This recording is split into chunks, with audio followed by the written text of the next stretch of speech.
I'd like to welcome in John McDaid, who is the SEC coordinator for officials this morning. Now, John, I don't know if you've ever done a show where one of the co-hosts is actually an official himself. He is he works in both the college and the high school level, so you're not exactly walking to the lion's den here necessarily. Well, very good. Good morning, gentlemen, and it's great to be here. I can't remember if Commissioner Sankey got this thing going last year, 2 years ago, but when you guys put out the SEC officiating Twitter account, I don't know how often you scroll through the mentions, but has there ever been anyone that's actually sent something positive to that account? Because I know your job's difficult. Listen, Tommy tells me, and I have a new appreciation doing a show every day with an official. I give him hard time from there and there, but is there ever anything that like you guys get? Do you feel like you get credit for all the work you guys actually do? If you look at the ratio between the good and the bad, the ratio certainly slants towards the latter. But there are some comments there that not only are positive, surprisingly salient, surprisingly has insight into officiating and how the game's played, more than I would probably give credit to the average individual. So, there are some comments out there that are very much worth reading. It was funny. I was telling Tommy before he came on as a Harvard grad, and he's like, "Oh, we got a smart guy coming on the show." and I wonder, just this upcoming season, we saw a few rule changes go into effect this past year. John, what are some of the rule changes that are going to college football, particularly SEC football, this fall? Yeah, very minimal this year. This is an odd year, which means it's an off year for rules changes. We're only going to look at possibly changing rules if it has to do with player safety, image of the game, or maybe going back in and readdressing a previous rule change that just wasn't working as intended. This year we're seeing we made a permanent change to make the team box areas larger. We went from the 25-25 to 15-15 last year for considerations to give the teams more real estate in dealing with social distancing on their sidelines. Mm-hmm. This year the permanent change is going to be to the 20-20, so it's a halfway point between the two. We also have a rule change with how we play extra periods. Statistically, each single extra period is going to add 14.1 plays per game. And when you consider the 2018 game that the Southeastern Conference had, they went to 7 extra periods. That basically, in terms of number of plays, added another quarter of football to that game.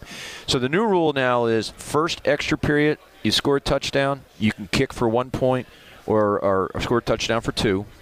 In the second extra period, you score a touchdown, you can only go for 2.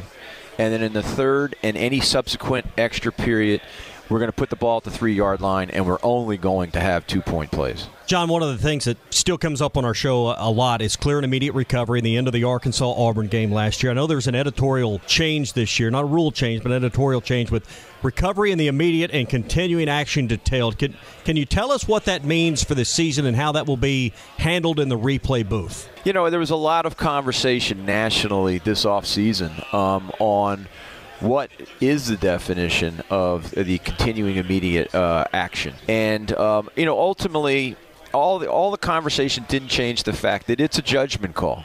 And as I said, we put out last year, the judgment that was used on that particular play is because the loose ball had finally made it to the feet of the center judge, who was waving incomplete and blowing his whistle. The judgment in the replay booth that particular evening was that the immediate continuing action had ended. The editorial change is just to put more words to describe what we're trying to delineate between the immediate continuing action and then everything thereafter. But at the end of the day, there's still judgment there. It's not a rule change. It doesn't change, well, this was not in previous years, but now that it is, it's just trying to add more clarity so that we, at a national stage, have more consistency on how we judge that particular aspect of replay. So what I hear you saying is that the same play happened again, the outcome wouldn't necessarily be different because the rule hasn't changed. That is correct. We when you get into the area of judgment, and we don't have a rule change, but we're trying to get the judge to be more crisp, we refer to that as interpretation. There are a lot of discussion this offseason amongst replay officials, again, not just in the Southeastern Conference, but across the nation, where we talk about different interpretations. Yeah. And in that particular play, we believe it's reasonable that the judgment is that the immediate period had concluded because of the fact that the loose ball is touching an official who's giving dead ball signals at that point in time. One of the other things that comes up from time to time, particularly with the hurry-up, no-huddle offenses and the fast pace that teams want to play with, is the faking of an injury or the feigning of an injury. Now, there's been some language put in the rule book about feigning an injury. It's been added to the rule book with a paragraph that kind of admonishes the act and that it's unethical, but there's no penalty that the on-field officials can actually administer if they feel like someone has faked an injury. So where do you think the Rules Committee is maybe headed with this, since they at least acknowledged it in the rule book this year? I have a healthy answer, and hopefully I don't run too long on this. The rule book, it's largely doing three things, and I'll talk about this later this afternoon in my delivery to the media here at Media Days.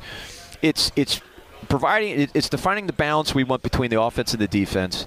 It's defining how we want to protect our players on the field, and it's defining the image of the game, what we want it to look like. And this particular issue, feigning injuries, it hits all three buckets, right? The feigning of injuries is done for the defense to slow down the tempo of the offense. That's offense-defense balance. It's also not a good look for the game, so it falls under the image of the game heading. But it also is a player safety issue, and what you just referred to, there is a new administrative review that can be initiated by an institution, a team, if they believe their opponent had feigned an injury, such that the request will go to the National Coordinator of Football Officials, Mr. Steve Shaw, who had this position prior to myself, and that he will review the video evidence and provide a judgment back to the offending institution of the result of that evaluation. It's not a true playing rule change because it will no way affect the outcome of a game. It will no way create discipline through the playing rules for a player, but that administrative review process is now available for the 2021 season. John McDaid with us here on the Morning Rush. He's the SEC coordinator for officials. John, Arkansas fans feel like the SEC doesn't always give them a fair shake. I specifically point to that Auburn game. And you've only been with the conference since 2015. There's Florida 2009, Auburn 2010. There's an encyclopedia that Arkansas fans can go through. What is your response to Razorback fans that feel like their times are screwed by this conference when it comes to that? I can't take back all those plays. I know those plays. And for some of those plays are before I even joined the Southeastern Conference. But even when I was working in my previous conference as an on-field official, I was aware of those plays, right? I can't take away that pain. I just committed to putting the best officiating function on the field that we possibly can produce. Use those experiences to make sure that we're best we possibly can be when we're going through our training and development program. I'm committed to admitting when we have a mistake, doing the things we need to do to correct it so it doesn't happen again. You mentioned the immediate continuing action. It was preceded by a clear mistake that we made in failing to recognize that a pass was backwards instead of forwards. How do we learn from that? How do we factor that back into our training development? And how do we best prepare our officials such that we really minimize, if not eliminate, that from happening again? You talked a moment ago about the training and development of officials. I know a lot of people think you just hire these guys at a Subway on your way to the stadium, but you actually have a program where there's conferences. There's been some realignment in college football. The Southern Conference, I believe, has become part of it. Give our listeners an idea of the preparation that goes on, not only in the season during the week, but also how you bring along officials that actually finally arrive at their dream destination of working games in the SEC. So we have several facets, both off and in season.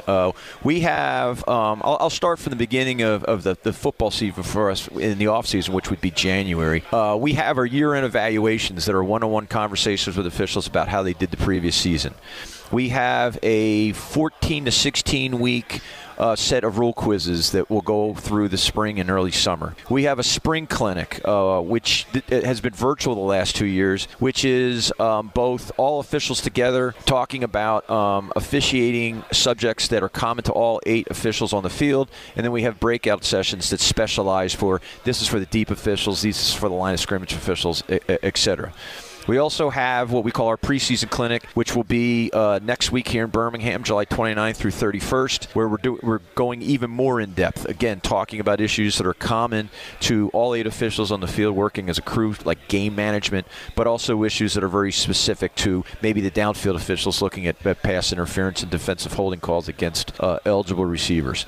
In season, We're evaluating every game where an official is going to get graded out on each and every play, and then I put a training video together. It's approximately 30 to 40 minutes each week, having anywhere from 15 to 20 plays the previous week where things we did well, things we need improvement, but basically plays that can illustrate opportunities for us to all get better. So all of these guys are held accountable on an ongoing basis. That is correct. Absolutely, that is correct. I think there's a common misperception that there's no accountability when there's a mistake made. One of the misperceptions, or not misperceptions, but I think one of the things that's not recognized that officials at this level, because we're going to have some quality video of what transpired in the game, it's going to go to myself and some people on my staff that will be grading the game, that every official wants to do the right thing. They know that as soon as the game's over, there's video that's going to be evaluated, and the answer is going to come out yes or no, whether they did the correct thing in the field. That's what they're performing against. Hey, you saw Jason Autry in the replay video. You almost heard him word them out, or you could see what he's saying. It's like, man, I blew it, while he's watching that because he knew he made the incorrect call. I think as we close down here, John, we appreciate your time this morning. I've always been curious because I liked some of the things the AAF and the XFL did where you could hear the conversation between the referee and then the replay studio. And it's always funny. It's not just the Arkansas fan base, but everyone thinks whether it's Jason Autry or you, back when you go under the hood, you call Greg, hey, what do you want us to do in this situation? Who do you want us to give the ball? Explain to our audience how the replay process actually works when something controversial happens on the field. So when the play is concluded, the replay, the two individuals in the replay booth, replay official and communicator, they're evaluating the aspects of what just transpired on the field to see if there's a reason they need to stop the game. There are portions of our game that are reviewable, and there's portions of the game that are not reviewable. So that'll factor in whether they stop the game or not. Obviously, on that particular play, we had a stop clock because it was ruled an incomplete forward pass on the field. It gave them time. They recognized that the pass was backwards, and so they stopped the game. Now it gets into, all right, what's reviewable here, what's not reviewable here. If it's reviewable, what are the boundaries of what's reviewable? And ultimately on that play, while there was conclusive video evidence that the play was backwards, there was boundaries on what that in the form of immediate continuing action, and that's how the decision came out. So all of that was transpiring in the replay booth, back to our video center with collaborative replay, as well as with the referee on the field that was on the headphones. Well, John, we appreciate your time this morning. Arkansas fans hate the term clear and immediate recovery, and hopefully they won't have to hear it again in 2021. Gentlemen, thank you for having me this morning. I enjoyed the conversation.